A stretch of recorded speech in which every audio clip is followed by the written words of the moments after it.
আসসালামু আলাইকুম। পুরো বাংলাদেশ এই মুহূর্তে জামাত ইসলাম নিয়ে সবচেয়ে বেশি আ আ মনোযোগী এবং আসলে জামাত কি করতে যাচ্ছে? আসলেই কি জামাত সরকার গঠন করবে নাকি আ বিএনপিকে অনেক বড় একটা ধাক্কা সামলাতে হবে? কারণ বিএনপি অধিকাংশ যদিও বাস্তবতার আঙ্গিকে মানুষ ধরে নিয়েছে যে বিএনপি ক্ষমতায় আসবে। তারপরেও জামাত নিয়ে কেন এত কথা হচ্ছে? আর জামাত ইসলামী নিয়ে যে একটা গুরুতর চ্যালেঞ্জ তৈরি হবে, এটা বিরাট একটা গ্রুপ, এটা গোষ্ঠী মনে করে। তবে জামাতকে এবং অনেকে অনুমান করে যে এক তৃতীয়াংশের বেশি তারা মনোযোগটা কেড়ে নিতে পারবে বাংলাদেশে। তো এখন এই যে মনোযোগটা তারা কেড়ে নিতে পেরেছে বা পারবে এক তৃতীয়াংশের বেশি, এর দ্বারা কি তারা 150টার বেশি আদৌ সিট পাবে কিনা, এটা নিয়ে আমি আমার বিশ্লেষণটা আমি তুলে ধরবো। সবাইকে আসসালামু আলাইকুম। এখানে আসলে আহ, মানে আমি আমার অবস্থানটা আমি স্পষ্ট করব আমার কথার শেষে। আচ্ছা, এখন আসি জামাত যে কথাগুলো বলছি। অ্যাকচুয়ালি দেখেন, আমি জামায়াত ইসলামী বা বিএনপি নিয়ে কে জিতবে কে হারবে এটা আমি চারটা বিষয়ে আমি তুলনা করে বলবো যে এই নির্বাচন আসলে ভোটার কারা। তবে এখানে একটা বিষয় খেয়াল করার বিষয় যে এই নির্বাচনে দেখবেন জামাত ইসলামী বলেন বিএনপি বলেন সব দল দুটো জায়গাতে অনেক বড় মিসিং আছে। আপনারা খেয়াল করে দেখবেন বাংলাদেশে এই মুহূর্তে 50% হচ্ছে প্রায় নারী ভোটার। 50%-এর কম হবে না, বেশি ছাড়া নারী ভোটার।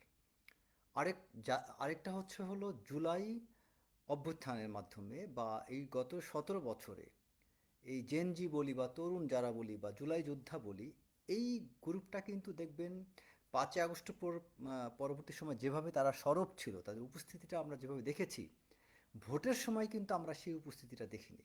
তার মানে এই দুইটা সেগমেন্ট বা দুইটা সেক্টর কিন্তু ইগনোর হয়েছে, অবহেলিত। একটা হচ্ছে নারী, আরেকটা হচ্ছে এই তরুণ ভোটার বা নতুন ভোটার বা জুলাই যোদ্ধা বা আপনি যে টার্মেই অভিহিত করেন। আপনি খেয়াল করে দেখেন এই যে যতগুলো মিছিল, যত বড় বড় আয়োজনগুলো হয়েছে, সেটা সব পলিটিক্যাল পার্টির জন্যই বলছি, নারীদের উপস্থিতি কিন্তু ওইভাবে ছিল না। এটা কিন্তু খুব একটা বেশি খেয়াল করা যায়নি। আপনি খেয়াল করে দেখেন যেখানে 50% ভোটার যদি নারী হয়ে থাকে, সেই জায়গায় নারীদের উপস্থিতি বা তাদের সম্পৃক্ততা, সেটা মিডিয়ার মাধ্যমে হোক, মাঠে হোক, রাস্তায় হোক, প্রোগ্রামে হোক। একটা প্রোগ্রাম হয়েছে, ধরেন একটা স্টেজে অনেক বড় একটা প্রোগ্রাম হয়েছে, সেখানে কি সবগুলো জায়গায় 50% নারীর উপস্থিতি ছিল? হয়তো অল্প কয়েকজন স্টেজে বসেছে, অথবা শুধু কিছু নারী মিছিল দিয়েছে, কিন্তু বড় কোনো প্রোগ্রামে নারীদের উপস্থিতিটা কিন্তু ওইভাবে খেয়াল করা হয়নি। অথচ বর্তমানে নারী ভোটারের সংখ্যা অনেক বেশি। আচ্ছা, আরেকটা হচ্ছে এই যে জুলাই যোদ্ধা বা জেনজি বা তরুণ ভোটার যারা, খেয়াল করে দেখেন এই যে নাসিরুদ্দিন পাটোয়ারি বা নাহিদ, হাসনাত, ওরাও কিন্তু মুরব্বী বয়স্ক লোকজনের কাছে বেশি গিয়েছে। ওদের সাথে তরুণ বা জুলাই যোদ্ধার সংখ্যাটা আসলে কেমন ছিল, সেটা জামাত ইসলাম বলেন, বিএনপি বলেন, এনসিপি বলেন, কোনো দলেই। অথচ এই ভোটারের সংখ্যাটা কিন্তু অনেক বেশি হবে। তার মানে বাংলাদেশে মোট ভোটার যদি 100 হয়ে থাকে, 100-র মধ্যে আমি মনে করি আপনার 60 থেকে 65% ভোটার কিন্তু বলতে গেলে অ্যাটেনশনের বাইরে ছিল, মনোযোগ দেওয়া হয়নি। 50%-এর মধ্যে ধরেন 40% নারী, হয়তো 10% নারী অ্যাটেনশন পেয়েছে, 40% নারী অ্যাটেনশন পায়নি। আর তরুণ জেনজি বা যাদেরকে বলছেন, এদের মধ্যে অ্যাটেনশন ধরেন আরও 20%। তাহলে কত দাঁড়াচ্ছে আপনার? 40+20, 60 to 65%। এটা হচ্ছে অনেকটা অবহেলিত। আচ্ছা, এখন আমি আরেকটা বিষয় বলি। এই ইলেকশনে দেখবেন যে ভোটের ব্যবধানটা চারটা সেগমেন্ট দ্বারা আমি মনে করি আহ, এই ভোটের ব্যবধানটা তৈরি হয়। একটা গ্রুপ থাকে ভোটে, দেখবেন যে কিছু একটা গ্রুপ থাকে যারা আপনার কোর সাপোর্টার, মানে একদম, মানে যেই সাপোর্টারগুলো আপনার দলটাকে, নির্বাচনের আপনার মাঠটাকে ধরে রাখবে, যারা কোনো অবস্থাতেই দলটাকে ছেড়ে যাবে না। ধরেন আমি বিএনপিকে দিয়ে উদাহরণ দিই, বিএনপির যারা হার্ডকোর কর্মী নেতা, জেল জুলুম যাই হোক, তারা বিএনপি ছেড়ে যায়নি, বিএনপি বাইরে ভোটও দেবে না। এই সংখ্যাটা আপনার ধরেন 10 থেকে 15% হয়ে থাকে। এরা হচ্ছে হার্ডকোর কর্মী বা হার্ডকোর অ্যাক্টিভিস্ট বা সাপোর্টার। আরেকটা গ্রুপ থাকে যেটা হচ্ছে আপনার আহ, আহ, আপনার মানে এই গ্রুপটা হলো অনেকটা ট্যানজিয়েন্ট টাইপ, ক্ষণস্থায়ী।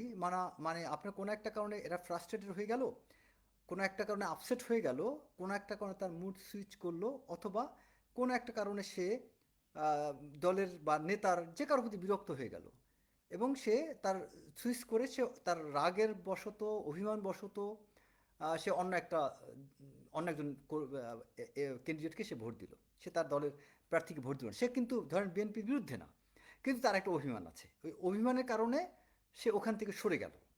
এই যে অভিমানী গ্রুপটা বা আপনার প্রতিবাদী গ্রুপটা কোনো একটা কারণে তার প্রতিবাদী মনোভাব তার মধ্যে আছে, সে হার্ডকোর না বাট তার ভিতরে একটা প্রতিবাদ তৈরি হয়েছে, সে এখন দলের সাথে নেই বা ভোট দিবে না, দলের সাথে থাকলেও ভোট ওই ক্যান্ডিডেটকে দিবে না। এমন গ্রুপ আছে ধরেন আরও 10% বা কাছাকাছি প্লাস মাইনাস হবে। সো এরপরে আরেকটা গ্রুপ থাকে আপনার যারা আহ, এই গ্রুপটা হলো আপনার যেমন অনেক ক্ষেত্রে কি হয় যে আপনার জোট ভেঙে যায়, ভোটের যারা জোটগুলো থাকে স্থায়ীভাবে থাকে না, যেমন এই যে জামায়াত একসময় বিএনপির সাথে ছিল, আর অনেকগুলো দল আওয়ামী লীগের বিরুদ্ধে জোটবদ্ধ ছিল, কিন্তু 5ই আগস্টের পরে এই দলগুলো কিন্তু জোট থেকে ভেঙে গিয়েছে। বিভিন্ন কারণে মত পার্থক্যের কারণে তারা ভেঙে গিয়েছে, আলাদা আলাদা হয়েছে, ভিন্ন ভিন্ন দলে বিভক্ত বিভক্ত হয়েছে।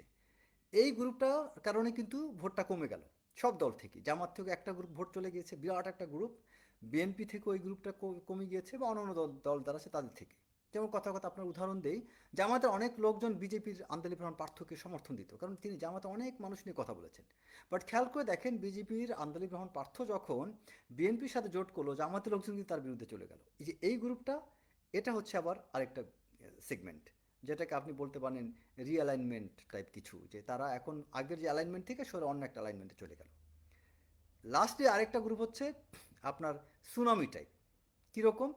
যেটা একটা সুনামি যখন হয় পুরো একটা জায়গা একদম পুরো অঞ্চলটাকে ভাসিয়ে দেয় না, ঠিক তেমনি এইটা পুরো একটা ইমোশন বা সেন্টিমেন্টের উপর নির্ভর করে। সেটা কীরকম? এই যে আপনার বিশেষ করে আহ, আপনার এক মানুষের মধ্যে আবেগগত একটা জোয়ার তৈরি হয়, কোনো বিবেচনা, বিশেষ কোনো বিবেচনা সে ফর ধরেন এই যে জামাত বিভিন্ন প্রোপাগান্ডার মাধ্যমে ধর্মীয় কিছু বিষয় নিয়ে কথাবার্তা বলছে, অথবা বিএনপি একটা স্লোগান দিচ্ছে যে সবার আগে দেশ। এখন বিএনপি যদি সবার আগে দেশ এটাকে ভালো মতো মানুষের দেমাগের মধ্যে ঢুকে দিতে পারে, এটা কিন্তু একটা সুনামি তৈরি করতে পারে। আবার জামাত যদি একটা বিশ্বাস এইভাবে ঢুকে দিতে পারে যে জামাতের সাথে থাকা মানে বাংলাদেশের বা আপনার বিভিন্ন ওই যে আওয়ামী লীগের ফ্যাসিজমে এটার বিরুদ্ধে জামাতের একটা শক্ত অবস্থান থাকবে, সততা ব্লা ব্লা অনেকগুলো বিষয় তারা কিন্তু অনেকগুলো তাদের মানে তাদের আইডিয়া দিয়েছে, যে তারা তাদের পরিকল্পনার কথা বলেছে। এখন এটা যে কোনো একটা বিষয় যদি একবার ভালো মতো পাবলিক অ্যাকসেপ্ট করে বসে, এটা কিন্তু একটা সুনামি তৈরি করবে। সো এই যে একটা ওয়েব তৈরি করবে, এই গ্রুপটার এই গ্রুপটা হচ্ছে ডিসাইডিং ফ্যাক্টর। আপনি এবং এই গ্রুপের মধ্যে আরও একটা অংশ কি থাকে, যেমন ধরেন এই যে আজকে আমরা দিনটা আজকে পর্যন্ত আপনি এখনও কিছু জাজ করতে পারবেন না, আগামীকালে সবচেয়ে বেশি আপনার মানুষ কিন্তু বিশ্লেষণ শুরু করবে প্রত্যেকটা আসনে, বিভিন্ন আসনে, যে কোন ক্যান্ডিডেট জেতার সম্ভাবনা আছে। যদি দেখে যে রহিমউদ্দিন জেতার সম্ভাবনা অনেক বেশি, তিনি অনেক বড় একটা হাইপ তৈরি করতে পারছেন এবং ভালো একটা বার্তা মেসেজ আছে, তখন কি হবে, মানুষ ওই আগামীকালকে ডিসাইড করে ফেলবে তাকে ভোট দিবে, যে ওই জায়গায় ভোটটা নষ্ট করে লাভ করে ভোট দেবো না, ওই তো খামাখা জিততে পারবে না। এতদিন পর্যন্ত কলিমুদ্দি এগিয়েছিল, বাট আগামীকালকে বা আজকে দেখা গেল যে সে অনেক পিছিয়ে পড়ছে, অথচ তার সমর্থনে তার পক্ষে লোকগুলা যারা তাকে মনে মনে চিন্তা করেছিল ভোট দিব, ওই মানুষগুলো আজকে মুডটা ঘুরিয়ে ফেলবে। কারণ কি, সে গত এক সপ্তাহ ধরে অনেক বড় বড় মিছিল, অনেক বড় বড় শোডাউন, বিভিন্ন মিডিয়া বিভিন্ন জায়গায় প্রচারে দেখতে পাচ্ছে, সব জায়গায় রহিমউদ্দিন নাম। তো তার নামটা দেখে সে ওইটাই মনে করলো খামাখা কলিমুদ্দিকে ভোট দিয়ে লাভ কি, এ তো জিতে যাবে। সো যেই মানুষটাকে গত 10-12 দিন ধরে মনে মনে সে সাপোর্ট করে আসছে, এটা হচ্ছে যে ক্ষণস্থায়ী গ্রুপ, ট্রানজিয়েন্ট গ্রুপ যেটা, বা অথবা যে গ্রুপটা আপনার এই যে একটা ওয়েবের অপেক্ষায় থাকে, এই গ্রুপটা তখন ওইটা অনুমান করে যে ওরে ভোট দিয়ে লাভ নেই, এতদিন দৌড়াদৌড়ি করছি ঠিক আছে বাট আসলে জিতবে ও, সো তখন তাকে তার ভোটটা দিয়ে ফেলবে, এই ডিসিশনটা ভোটের ঠিক আগ মুহূর্তে নেবে। সো খেয়াল করে দেখেন যে এখানে এই বিষয়গুলো ফ্যাক্টরসগুলো দ্বারা কিন্তু অনেক কিছু নির্ভর করবে, তবে এখানে কিছু বিষয় আছে যে চ্যালেঞ্জিং বিষয়গুলো কি, এখানে 4 ধরনের সিনারি তৈরি হবে এই পুরো বিষয়টার দ্বারা। একটা সিনারিও, তবে এখানে আরেকটা বিষয় আছে, এখানে কিন্তু আওয়ামী লীগ একটা ফ্যাক্টর, এটা খেয়াল করতে হবে। আওয়ামী লীগ কিন্তু অনেক বড় একটা ফ্যাক্টর হয়ে দাঁড়াবে, প্রায় 20 থেকে 30% এর মধ্যে কিন্তু আওয়ামী লীগের লোকজন, ভোটার যারা, তারা এখানে অনেক বড় একটা শিফট তৈরি করতে পারবে। এখন আওয়ামী লীগের এই শিফটটা কিসের উপর নির্ভর করবে? একটা হচ্ছে যদি আওয়ামী লীগ তারা আসলে কি খুঁজবে, তারা খুঁজবে তারা কার সাথে কে জিতলে তারা নিরাপদ থাকবে, কে জিতলে তাদের প্রবেশাধিকার থাকবে, তাদের অ্যাক্সেস থাকবে, এটার উপর নির্ভর করে তারা তাদের ভোটটা দিবে। যদি মনে করে যে না বিএনপি তাদেরকে খুব একটা বেশি তাদের প্রতি জুলুম নির্যাতন নির্যাতন করবে না, তারা বিএনপির দ্বারা তাদের সেটেলমেন্টটা সম্ভব হবে, তখন তারা করবে কি এই গ্রুপটা বিএনপিকে ভোট দিতে চাইবে এবং এটা ডিসাইডিং ফ্যাক্টর হয়ে দাঁড়াবে। এখন যদি তারা ভোটে অংশগ্রহণ করে সেক্ষেত্রে কি হতে যাবে দেখবেন, এখানে চারটা ধরনের সিনারি হতে পারে। একটা সিনারি হচ্ছে যে এখানে আওয়ামী লীগের কিছু সংখ্যক লোক ভোট দিল এবং এখানে জামাত বিএনপি তারা দুজনের মধ্যে খুব বড় একটা আপনার কি বলে যে একটা থিন ফাইট তৈরি হতে পারে এবং এই ফাইট থেকে সামান্য কিছু ভোট পেয়ে বিএনপি জিততে পারে। আরেকটা হতে পারে কোনটা, যে এখানে আওয়ামী লীগের বিরাট একটা অংশ বিএনপিকে ভোট দিতে পারে এবং যে ভোটের কারণে আপনার বিএনপি একটা ভালো একটা অবস্থান নিয়ে সে ক্ষমতা আসতে পারে এবং হয়তোবা মেজরিটি নিয়ে সে সরকার গঠন করতে পারে। দেন আরেকটা সিনারি হতে পারে এরকম যে মানে আওয়ামী লীগ বলতে গেলে পুরাটাই একদম ব্যাপকভাবে তাদের সামান্য কিছু হয়তো বিচ্যুতি হতে পারে, তারা মানে তাদের ভোটার থাকবে, পাশাপাশি তারা বিভিন্নভাবে একটা লিয়াজো বা কিছু করে আর আশেপাশে তাদের সমমনা মানুষদেরকেও বাধ্য করে যদি একদম গণহারে বিএনপিকে ভোট দেয়, সেক্ষেত্রে হয়তো 2/3 মেজরিটি বিএনপি অর্জন করতে পারে। আর ফাইনালি আরেকটা কি হতে পারে সেটা হচ্ছে যে জামায়াত এই জায়গায় হয়তো বা নির্বাচনে জয়লাভ করতে পারে। কিভাবে? ওই যে যেটা বললাম, যদি একটা ওয়েব তৈরি করতে পারে, সেটা হচ্ছে হয়তো এমন কোনো বার্তা বা যেটা হচ্ছে যে এই যে যেমন এনসিপি তথা আপনার জোটগুলো এবং ধর্মীয় কিছু বার্তাগুলো যে ভেস্তের কথা বলা, এটা বলা ওটা বলা, কিছু বিষয়ে মানুষের আবেগ নিয়ে তারা যদি এই আবেগটাকে ভালো মতো প্রভাবিত করতে পারে, যদিও এটার সম্ভাবনা খুবই কম, বাট ইম্পসিবল না। আমি আগেই বলে নিচ্ছি এটার সম্ভাবনাটা খুবই কম, বাট ইম্পসিবল না। যদি রিয়েলি জামাত হাইপটা তৈরি করতে পারে তাহলে একটা বিরাট সম্ভাবনা আছে যে তারা এখানে বড় একটা ব্রেক থ্রু করতে পারে আমি মনে করি। তো এই বিষয়গুলো আসলে এখানে তবে এখন সব কিছু মিলা এই যে জিনিসটা এটা যদি হয় সেক্ষেত্রে বাংলাদেশে আসলে আপনার ভবিষ্যৎটা বা এই যে মানে এই সিচুয়েশনটা নির্বাচনের পরবর্তী সময়টা কেমন হবে, এটাকে মানুষ কতটুকু গ্রহণ করবে করবে না, এখানে একটা প্রবলেম আছে। সেটা হচ্ছে বিএনপি যদি হেরে যায় এটা বিএনপি কোনোভাবে মেনে নিতে পারবে না, কারণ তাদের তাদের মেনে নিতে না পারার অন্যতম কারণ হবে এটা যে আসলে তো নর্মাল হিসাবে আমরা গতানুগতিক প্রক্রিয়া বা আমাদের স্বাভাবিক অ্যাসেসমেন্টে আমরা কিন্তু অধিকাংশ মানুষ ধরে নিয়েছে বিএনপি ইজ কামিং ইন পাওয়ার এবং তারেক রহমান প্রধানমন্ত্রী হতে যাচ্ছেন বা রাষ্ট্রপতি যেটাই হোক, মানুষের ধারণায় কিন্তু এটা বসে গিয়েছে। যে কারণে এইটা হবে বিরাট একটা আপনার কি বলা যায় যে থান্ডারিং একটা মানে এফেক্ট হবে এটা, যে কারণে মানুষের মেনে নিতে পারবে না এবং এটা থেকে একটা গ্যাঞ্জামের সম্ভাবনা আছে। আর যদি বিএনপি ক্ষমতায় সংখ্যাগরিষ্ঠভাবে জিতে যায় সেক্ষেত্রে জামায়াত যেটা করবে তারা ক্ষমতায় না আসলেও তাদের অনেকগুলো সিট পাবে, তাদের কাঁধের উপর তখন আওয়ামী লীগের ভর করার সম্ভাবনা অনেক বেশি থাকবে। তখন আওয়ামী লীগ এবং জামাত মিলে বিএনপির সংসদীয় ব্যবস্থাকে, বিএনপির পুরো সরকার ব্যবস্থাকে একদম ভালো রকমভাবে ডিস্টার্ব করবে এবং আমার মনে হয় ওইটা বিএনপির জন্য সবচেয়ে বড় চ্যালেঞ্জিং বিষয় হয়ে যাবে সরকার গঠন করার পরে। এবং সেক্ষেত্রে তা বিভিন্নভাবে সেনাবাহিনীকে যদিও উস্কানি দেওয়ার চেষ্টা করবে সেনাবাহিনী সম্পৃক্ততা, বাট আই এম শিওর নির্বাচনের পরে সেনাবাহিনী আর কোনো কিছুর মধ্যে আসবে বলে আমার মনে হয় না। রাজনৈতিক সরকার ক্ষমতায় আসার পরে সেনাবাহিনী আমি যেটা ধারণা করি সমস্ত আলোচনা থেকে বাইরে চলে যাবে, এতে কোনো সন্দেহ নেই। আর এই নির্বাচনে আরও একটা গুরুত্বপূর্ণ বিষয় হচ্ছে এখানে অনেকেই একটা কথা বলছে না যে আপনার প্রশাসন তাদের ভূমিকাটা প্রশাসন হয়তো জামাত ম্যানেজ করছে বা এনসিপি ম্যানেজ করেছে, প্রশাসন হয়তো বা বিএনপির ফেভারে নেই। দেখেন প্রশাসন বিএনপির ফেভারে থাকুক না থাকুক আমি মনে করি ডাজন্ট ম্যাটার। নির্বাচনে এবারে আর্মি হবে সবচেয়ে বড়, সেনাবাহিনী হবে সবচেয়ে বড় আপনার ডিসাইডিং ফ্যাক্টর। কারণ কি, এই সেনাবাহিনী 2014 সালের নির্বাচন ডিউটি সেনাবাহিনী না, এই সেনাবাহিনী 2018 সালের নির্বাচন ডিউটি সেনাবাহিনী না, এই সেনাবাহিনী 2023 বা 24 সালের নির্বাচনের সেনাবাহিনী না।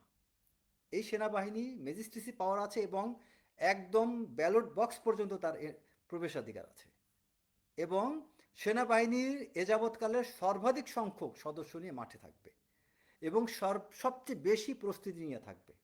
সেনাবাহিনী যদি এই ভোট চায় একদম স্বচ্ছভাবে এবং একদম কি বলা যায় যে নিষ্কণ্টক বা একদম নিরপেক্ষ নির্বাচন উপহার দেওয়া দিতে চায়, অবশ্যই পারবে, এবং সেই ধরনের প্রস্তুতি সেনাবাহিনী আছে।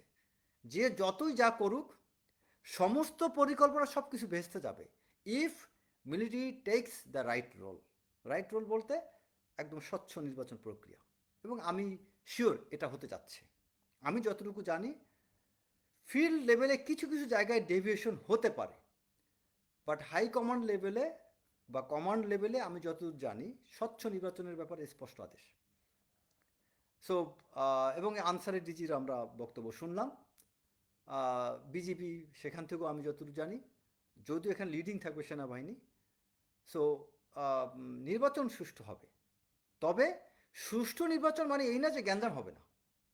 যারা যারা স্টেক হোল্ডার তারা সুষ্ঠু নির্বাচনের চেষ্টা করবে, কিন্তু গ্যাঞ্জাম তো আর ল এনফোর্সিং এজেন্সি করবে না, আর্মি করবে না, বা প্রশাসন করবে না, গ্যাঞ্জাম তো করবে আপনার ভোটাররা। সো গ্যাঞ্জামটা এবার কেন্দ্রগুলোতে হওয়ার চান্স আছে অনেক বেশি। আপনার যতই সুষ্ঠু নির্বাচন দেন গ্যাঞ্জাম হবে, এটা আমি একদম নিশ্চিত করে বলতে পারি। বাংলাদেশে অনেক কেন্দ্রে গ্যাঞ্জাম হবে, কারণ গ্যাঞ্জামটা হয় কোথা থেকে জানেন? ইগো অ্যান্ড এক্সপেকটেশন থেকে। এই নির্বাচনে ইগো এক্সপেকটেশনের মাত্রা অনেক হাই। জামাত ইসলামের ভিতরেও অনেক বেশি ইগো এক্সপেকটেশন তৈরি হয়েছে, বিএনপির মধ্যে তো ইগো এক্সপেকটেশন না, শুধু বিএনপি তো কনফিডেন্ট, ওভার কনফিডেন্ট।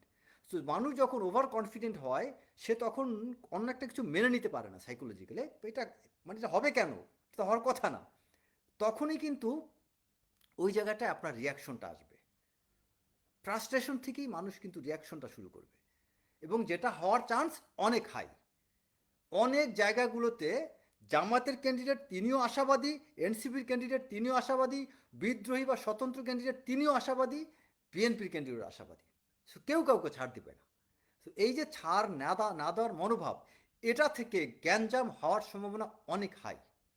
আপনি খেয়াল করে দেখেন, আজকে মানে আপনার এই বুধবার পর্যন্ত, আগামীকালকে একটা দিন বাকি আছে, এখন পর্যন্ত দেখেন খুব বড় সড়ো কিন্তু নির্বাচনী হাইপ কোথাও তৈরি হয়নি। কারণ কি, এই আচরণ বিধিটাকে এবারে সবাই কিন্তু মানতে ভয় পেতে বাধ্য হয়েছে।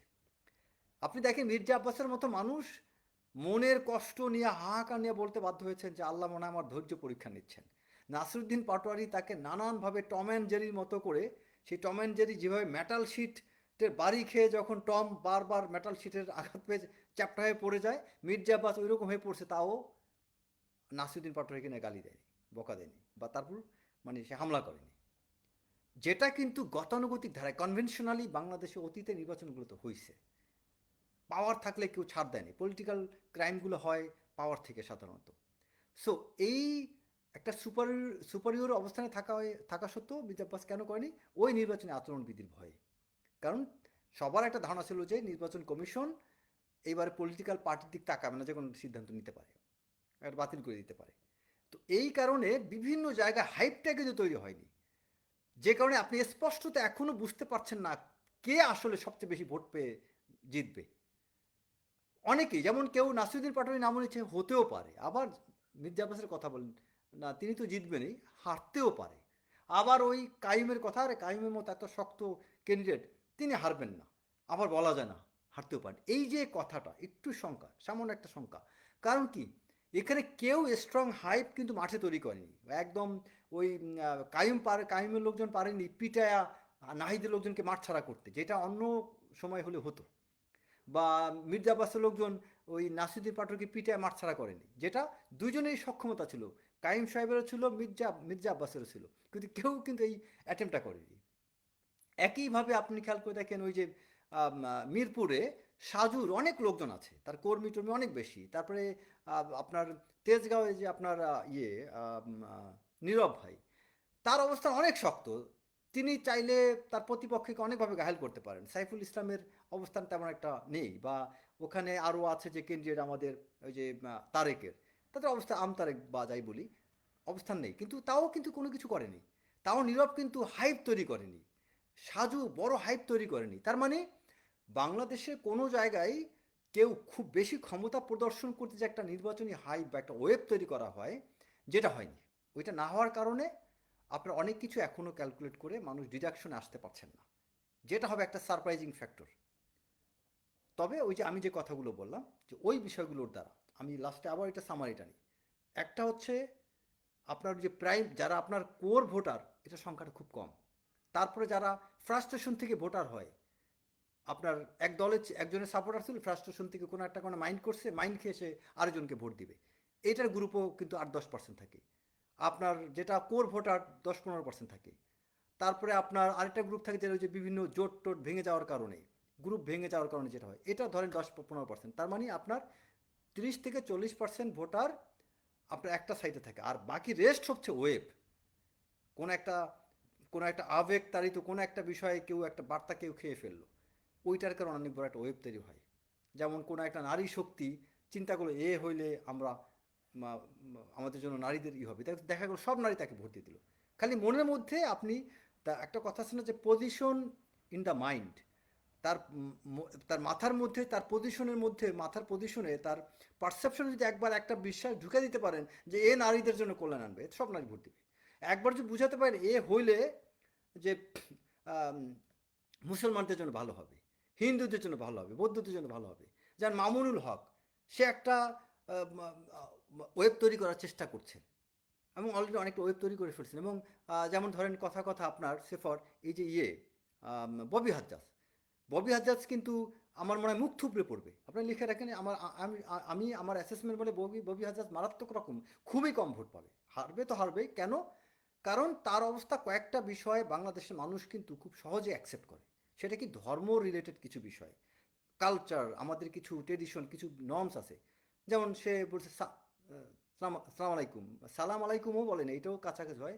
সামা কি সালাম আলাইকুম, আমি ওনার মতো করে উচ্চারণ করতে পারছি না। আসসালামু আলাইকুম কথাটাকে উনি এমনভাবে বলছেন যেটা আমিও উচ্চারণ করতে পারছি না। তো এই জিনিসটা কিন্তু তার মধ্যে আবার মানুষ দেলাওয়ার হোসেন সাইদির সেই পূর্বের কথাটাকে আবার অ্যাড করে দিয়েছেন। সো এটা কিন্তু মারাত্মক রকম একটা তার এগেনস্ট হাইপ তৈরি করছে, কারণ এই ধরনের বিষয়গুলো আমাদেরকে প্রভাবিত করে। তারপরে আবার তার ব্যাকগ্রাউন্ড, ফ্যামিলি ব্যাকগ্রাউন্ড, তিনি শেখ সেলিমের ছেলের সুমন্দি, শেখ সেলিমের সরি শেখ ফাহিম তার বোনকে বিয়ে করেছেন। সো শেখ পরিবারে তিনি কাছের আত্মীয়। তারপরে আবার তার বাবা মুসা বিন শমশের, যাকে নিয়ে মানুষ অনেক হাসাহাসি অনেক কিছু করে, তার কর্মকাণ্ডগুলো খুব বিতর্কিত ছিল। এই সব বিষয় মিলে ববি হাজ্জাজ কিন্তু তার ব্যাকগ্রাউন্ড সব কিছু মিলিয়ে কিন্তু তার সম্পর্কে নেগেটিভ একটা হাইপ তৈরি হয়েছে। তারপরে সে প্রেসিডেন্ট এরশাদের উপদেষ্টা ছিল, এরশাদের সাথে সংশ্লিষ্ট মানুষ কিন্তু খুব একটা পজিটিভলি গ্রহণ করে না। সব মিলে তার একটা দিকে পজিটিভ দিক আছে, যিনি দেশের বাইরে পড়াশোনা করেছেন, সুন্দর করে কথা বলেন। তো সুন্দর করে কথা বলা, দেশের বাইরে পড়াশোনা, এটা এমপি হওয়ার জন্য বিরাট কোনো গুণ না। বাংলাদেশের প্রেক্ষাপট আমি বলি, বাংলাদেশের মানুষ আচার ব্যবহার, ধর্মীয় বিষয়, এই বিষয় অনেক কিছু এগুলো কাউন্ট করে। তো এখানে মামুনুল হক কিন্তু আবার অনেক বড় একটা হাইপ তৈরি করে ফেলছেন। এই বিষয়গুলো আমি মনে করি সবচেয়ে বড় ডোমিনেটিং ফ্যাক্টর হবে, যেটা আমার ধারণা। এবং এছাড়া আপনার আম, আর কি, তো আপনাদের মতামত আমাকে জানাতে পারেন যে আমার কথা কতটুকু আপনাদের কাছে গ্রহণযোগ্য বা গ্রহণযোগ্য না। আহ, এবং ভবিষ্যতে আসলে আমরা কোন দিকে যাচ্ছি, এটা আসলে এখনই অনেক কিছু বলা মুশকিল। But hope for the best. সবাই ভালো থাকবেন। আসসালামু আলাইকুম। আমার ভিডিও চাইলে আপনারা সবাই শেয়ার করতে পারেন, যাতে আমি সবার মতামতটা জানতে পারি।